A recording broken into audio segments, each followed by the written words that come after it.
नमस्कार। खबरों की खबर में आपका स्वागत है। महाराष्ट्र की जो उठापटक वाली राजनीति चल रही है उसमें हर दिन कुछ न कुछ नया हो रहा है। आज 4-5 ऐसी खबरें आई हैं जिसे सुनकर आपको समझ में आ जाएगा कि क्या आगे होने वाला है, क्योंकि अनिल देशमुख को फिर से कोर्ट से एक झटका लगा और इस बार तो शरद पवार ने नवाब मलिक को ही एक पटका दिया है और साथ ही साथ भारतीय जनता पार्टी वो अपने एक्सीलेटर को दबाई हुई है। किस बात के लिए कि ये जो दाऊद इब्राहिम का यार है जो फिलहाल गिरफ्तार है, उसकी जो इस्तीफे की मांग पे भारतीय जनता पार्टी वो लगातार इसके ऊपर मांग पे मांग करती चली जा रही है। लेकिन बीच में कांग्रेस पार्टी ने भी एक विस्फोट कर दिया है। वो कह रहे हैं कि सोनिया गांधी को इस अघाड़ी में शामिल नहीं होना चाहिए था, गलत फैसला हो गया। और भारतीय जनता पार्टी के जो अध्यक्ष हैं वो ये कह रहे हैं कि ये जो अघाड़ी सरकार है बस 9 दिन बचे हुए हैं, 9 दिन के बाद ये सरकार टूट फूट हो जाएगी। और खबरें ऐसी भी आ रही हैं कि देवेंद्र फडणवीस के ऊपर जो एक्शन लिया गया उसको लेकर अघाड़ी के अंदर ही द्वंद्व चल रहा है।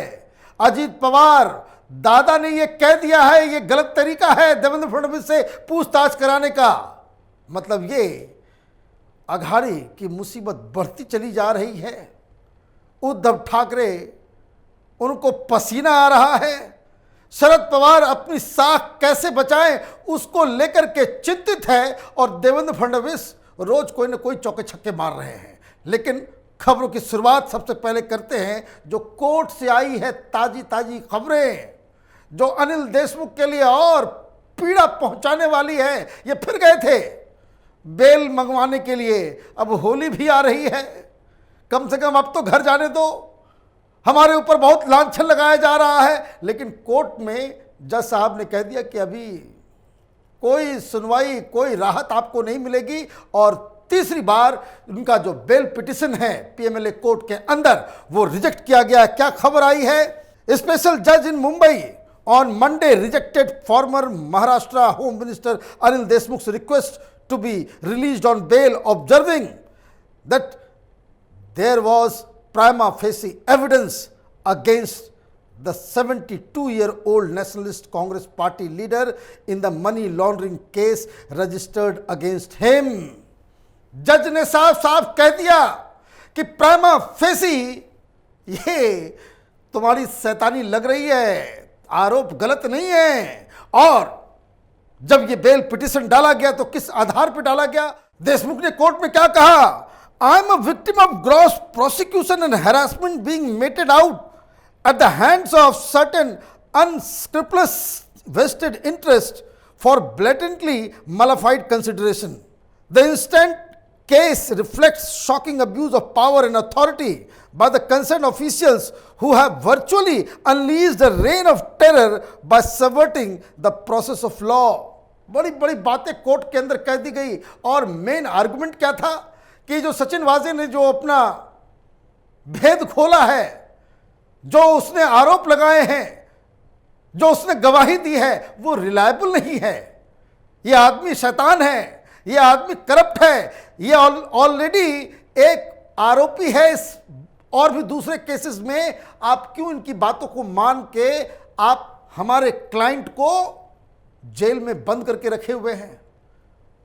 तो जज साहब ने कहा कि वो ट्रस्टवर्दी नहीं है, वो अनरिलायबल है, उसकी जो बातें हैं वो क्रेडिट वर्दी नहीं हो, कोई बात नहीं।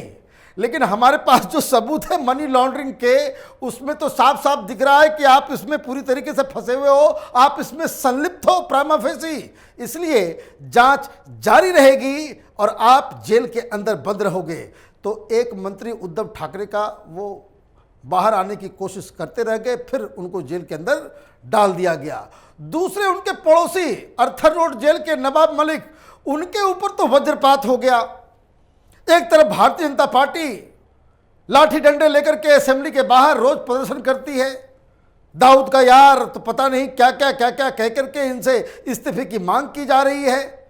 और इस्तीफा एक ऐसा लोचा है जिसके ऊपर अगर अघाड़ी सरकार ने फैसला कर लिया, शरद पवार ने फैसला कर लिया या फिर उद्धव ठाकरे ने फैसला कर लिया तो मसला एनसीपी वर्सेस शिवसेना का ही हो जाएगा।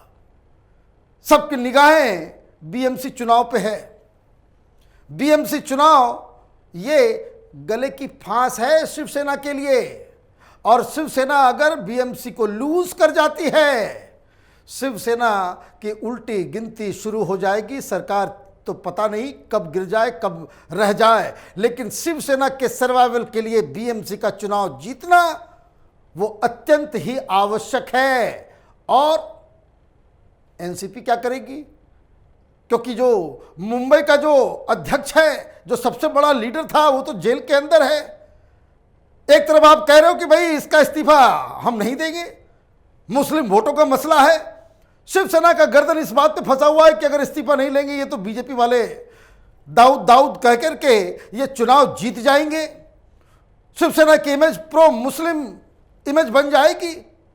अब इसी में एक चाल शरद पवार ने चल दी। शरद पवार ने यह फैसला किया है कि ये जो मुंबई के जो एनसीपी के अध्यक्ष हैं उसको बदल दिया जाए। नवाब मलिक की छुट्टी, नवाब मलिक अब अध्यक्ष पद पे नहीं रहेंगे। बहाना तो और भी दिया जा रहा है, लेकिन बताया यह जा रहा है कि एनसीपी ने यह फैसला किया है कि नवाब मलिक को रिप्लेस करके कोई कार्यकारी अध्यक्ष की नियुक्ति कर दी जाएगी। मतलब ये कि बीएमसी चुनाव अब किसी दूसरे शख्स के नेतृत्व में होगा। ये अपने आप में एक झटका है। झटका इसलिए है क्योंकि जिस हिसाब से शरद पवार और एनसीपी नवाब मलिक के पीछे खड़ी है कि इस्तीफा नहीं होगा, यह शख्स झूठा नहीं है, इसके रिश्ते दाऊद इब्राहिम के साथ नहीं है, यह दलील दी जा रही है कि वह मुसलमान है, इसलिए उसको बीजेपी फंसा रही है। तो भाई आप उनको अपने संगठन में जो अध्यक्ष बने हुए थे मुंबई के, तो वहां से आप क्यों हटा रहे हो भाई?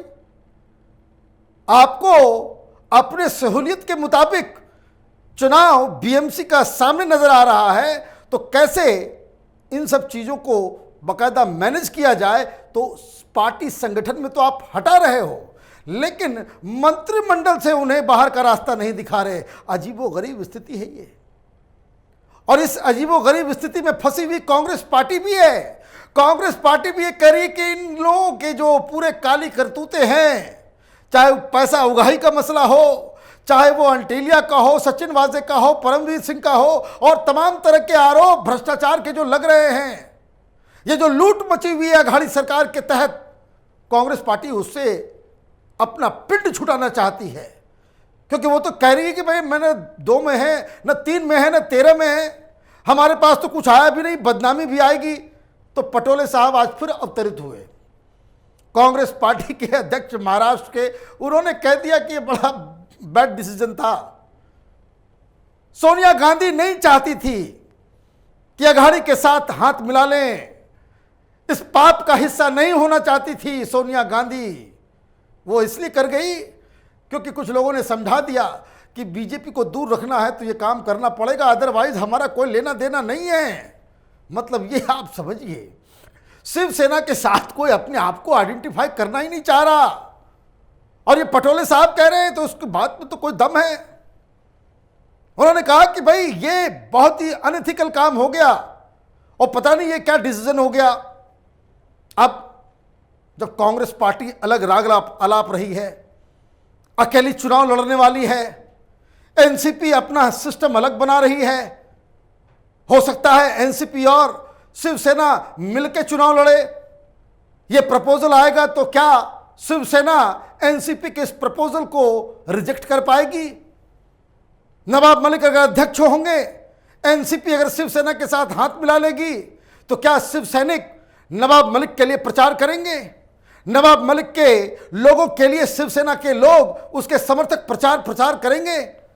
ये कई सारे विरोधाभास। इसलिए मैं शुरू से कहता आ रहा हूं, ये जो अघाड़ी सरकार है, ये 3 अलग अलग साइज के पहियों वाली सरकार है। सब अपने अपने डायरेक्शन में भाग रहा है, लेकिन बीएमसी चुनाव सिर पे है, तो ये कंट्राडिक्शंस ऑटोमेटिकली और भी खूबसूरती के साथ बाहर आना शुरू हो गया है। अब ये सारी चीज़ें हो रही हैं, कंट्राडिक्शंस भी नज़र आ रहा है। तो जो कुछ बचा कसर था वो पाटिल साहब बीजेपी के जो अध्यक्ष हैं उन्होंने शुरू कर दिया। तो चंद्रकांत साहब की तरफ से आ गया बयान कि अघाड़ी सरकार का बस 9 दिन और बचा हुआ है, 9 दिन के बाद ये सरकार जो है वो गिर जाएगी। अब ये भविष्यवेत्ता हैं या कोई पत्र किसी का देख करके आए हैं उसके बाद ये भविष्यवाणी कर रहे हैं, या फिर उनके पास कोई कंक्रीट प्लान है? कंक्रीट प्लान इनके पास हो या ना हो, लेकिन देवेंद्र फडणवीस ने एक और बात कही है कि अब तक तो जो हमने किया है, जो कहा है, जो आरोप लगाया है हमने, पहले तो हमने वो पेन ड्राइव बॉम्ब फोड़ा था, फिर अब ये स्टिंग ऑपरेशन के जरिए हमने बताया कैसे पब्लिक प्रोसिक्यूटर का दफ्तर वहां पे साजिश करने का एक अड्डा बन गया था, और उसमें भी एक खबर आ गई कि ये जो पब्लिक प्रोसिक्यूटर साहब हैं उन्होंने कह दिया कि वीडियो सही है। वीडियो सही क्यों है? क्योंकि वो कह रहे हैं कि वो हमारे ऑफिस का ही है, किसी ने मुझे गिफ्ट दिया था, घड़ी गिफ्ट में मिली थी, और घड़ी में ही किसी ने कैमरा लगा दिया और वो सारी चीज़ें रिकॉर्ड हो गई। भाई गिफ्ट इतना लोगे तो कभी ना कभी फंसोगे ही। और घड़ी तो एनसीपी की उसका चुनाव चिन्ह है, तो घड़ी के चक्कर में, उस गिफ्ट के चक्कर में ये पूरी की पूरी 135 घंटे, कुछ लोग ये कह रहे हैं कि उसमें ऐसी ऐसी बातें हैं जिसे तो सार्वजनिक रूप से बताया भी नहीं जा सकता। तो ये तो बहुत ही विडंबना है। लेकिन ये 2 बम, वो पेन ड्राइव रश्मि शुक्ला का और ये जो स्टिंग ऑपरेशन 135 घंटे का, इसके बाद भी देवेंद्र फडणवीस कह रहे हैं कि आगे आने वाले दिनों में कोई इतना बड़ा खुलासा करने वाले हैं जिससे अघाड़ी सरकार दहल उठेगी। वो खुलासा क्या होगा, इसका इंतजार सबको है। तब तक आप देखते रहिए कैपिटल टीवी। हमारे वीडियोस को लाइक कीजिए, शेयर कीजिए और हमारे चैनल को सब्सक्राइब कीजिए। धन्यवाद।